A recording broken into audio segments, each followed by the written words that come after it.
চন্দননগর বউবাজার এলাকায় অবস্থিত খুলিশানি college ন্যাকের B+ ক্যাটাগরির কলেজ। সেই কলেজে আর্টস, কমার্স, সায়েন্স মিলিয়ে প্রায় ২৫০০ পড়ুয়া রয়েছে। ছাত্রছাত্রীদের লক্ষ্য কলেজ পাশ করে কিছু একটা চাকরি পাওয়া। সরকারি চাকরির বাজার খারাপ, তাই বেসরকারি সংস্থা হলেও চাকরি প্রয়োজন। কলেজ সেই সুযোগ করে দিল। খুলিশানি কলেজের অধ্যক্ষ অর্ঘ্য বন্দ্যোপাধ্যায় জানান, রাজ্য সরকারের উৎকর্ষ বাংলা কলেজের সঙ্গে টাটার সংস্থা TCS এর যোগাযোগ করিয়ে দেয়। গত 10ই মার্চ কলেজে ক্যাম্পাসিং হয়। 453 জনের নাম নথিভুক্ত করেন। 109 জনকে বেছে নিয়ে তাদের পরীক্ষা নেয় TCS। তাদের মধ্যে 32 জনকে নির্বাচন করে।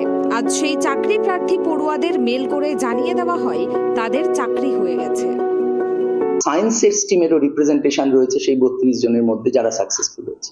আপনি আমন্ত্রণ জানিয়েছিলেন? আমি তাদের আমন্ত্রণ জানিয়েছিলাম এবং এটার ক্ষেত্রে আমাকে যেভাবে একটু সুবিধা দিয়েছে বাংলা উৎকর্ষ পোর্টাল, আপনারা জানেন সেখানে টেকনিক্যাল ট্রেনিং এবং এরকম স্কিল ডেভেলপমেন্টের স্কোপ আছে। তাদের মাধ্যমে আমি সরকারের এদের মাধ্যমে আমি ওদের সাথে যোগাযোগ করি, কিন্তু তারপরেও অনেক ওদের সাথে ব্যাকডোর নেগোসিয়েশন করতেই হয়েছে। তার কারণ আমাদের খুলিশানি কলেজ তো আমি একটু আগে যেটা বলছিলাম যে একটু প্রান্তিক কলেজ, একটু পিছিয়ে পড়া কলেজ সেই অর্থে, কারণ আমাদের ধারে কাছে অনেক নামী কলেজ, নামী মহাবিদ্যালয় রয়েছে। Chandannagar government college, Hooghly Mohsin college, Singur government college রয়েছে। তার মাঝখানে আমাদের এই সাফল্যটা উল্লেখযোগ্য। আজ কলেজে এসে ছাত্রছাত্রীরা অধ্যক্ষর সঙ্গে কথা বলেন। অধ্যক্ষ বলেন, সাধারণত ইঞ্জিনিয়ারিং কলেজে এই ধরনের ক্যাম্পাসিং হয়। TCS এর মতো সংস্থা ক্যাম্পাসিং করবে এই সুযোগ হাতছাড়া করতে চায়নি। আমাদের মতো কলেজে, যা অন্যান্য কলেজ থেকে ধারে ভারে অনেকটা পিছিয়ে আছে, চাকরি না থাকায় ডিগ্রি কলেজে ছাত্রছাত্রী কমছে। উল্লেখযোগ্যভাবে সেখানে এই সুযোগ দৃষ্টান্ত হতে পারে।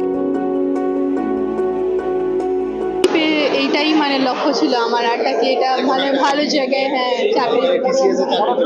হ্যাঁ, খুব ভালো লাগছে, কি বলবো মানে অনেক ভালো লাগছে চাকরি পেয়ে। বা TCS একটা মানে বড় রেপুটেড কোম্পানি, সেই জন্য মানে অনেক ভালো লাগছে।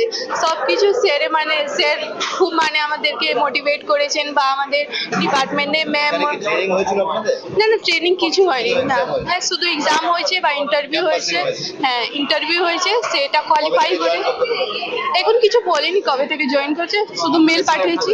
হ্যাঁ, সিলেক্ট করেছে। প্রথমত আমাদের কলেজের তো মানে আমাদের কলেজের যে দাদারা এরা ছিল, তারা তো প্রচুর এনকারেজ করেছে আমাদেরকে যে হ্যাঁ এটা করো। মানে আমাদের ইউনিয়নের মানে দাদারা, ইভেন আমাদের প্রিন্সিপাল স্যার, মানে ওনারা এত এনকারেজ করেছে। তার মধ্যে আমরাও মানে ওনারা প্রত্যেকটা সময় আমাদের মেসেজ করেছে, বলেছে হ্যাঁ দাও, এক্সামটা দাও, মানে এই অপরচুনিটিটা সবাই পায় না, তোমরা পেয়েছো। তো তার জন্য আমরা এক্সামটাও দিলাম, আর আজকে মানে এখানে মানে এই জায়গাটা এসে পৌঁছালাম, খুবই ভালো লাগে। কলেজে ইঞ্জিনিয়ারিং কলেজের মতো পরিকাঠামো নেই, তবুও ক্যারিয়ার কাউন্সিলিং এর মাধ্যমে পড়ুয়াদের কিছুটা প্রশিক্ষিত করা হয়। এই ক্যাম্পাসিং থেকে অন্য কোম্পানিও আগ্রহ দেখাচ্ছে। প্রতি বছর ১৫০০ থেকে ১৮০০ ছাত্রছাত্রী স্নাতক হয়। তারা কি করবে? চাকরি পেয়েছেন তানিয়া ঘোষ, সুনিধি কুমারী রায়, অনিন্দিতা কর্মকার, প্রিন্স পাসোয়ানরা। তারা বলেন, কলেজ পাশ করে কিছু একটা করার ইচ্ছে ছিল। এরকম ভাবে হঠাৎ TCS এর মতো নামী সংস্থায় চাকরি পেয়ে যাব ভাবিনি। তবে চাকরি তো প্রয়োজন। ব্যাক অফিসে ডাটা অ্যানালিস্ট হিসেবে কাজ করতে হবে তাদেরকে। 1 বছর প্রফেশনাল সময় পরে তাদের স্থায়ীকরণ হবে। এক অভিভাবক মঞ্জু দেবী বলেন, আমরা গরিব মানুষ। আমার মেজো মেয়ে কলেজে পড়তে পড়তে চাকরি পেল, খুব আনন্দিত হয়েছি। আর কি বলবো, আমরা তো গরিব মানুষ। কি আশা ছিল? আমার মেয়ে আশা ছিল কি ও পড়বে। না, আমার 3টে মেয়ে, মেজো মেয়ে আর। আচ্ছা, মেয়ে চাকরি পাবে, চাকরি করবে এখন, ভালো হবে তো? হ্যাঁ, ভালো লাগছে, খুব ভালো লাগছে। কিন্তু বলে বুঝাতে পারছি না, আমি কনফিউজ হয়ে গেছি আমি। হ্যাঁ, সে করুক, ওর বাবাও খুব খুশি হয়েছে, আমিও খুব খুশি হয়েছি, খুব ভালো লাগছে। চাকরির বাজারের এই দুর্দিনে TCS এর মতো সংস্থায় চাকরি হওয়াতে স্বভাবতই খুশি ছাত্রছাত্রী ও তাদের অভিভাবকরা। হুগলি থেকে সোমনাথ ঘোষের রিপোর্ট, ট্রাইব টিভি।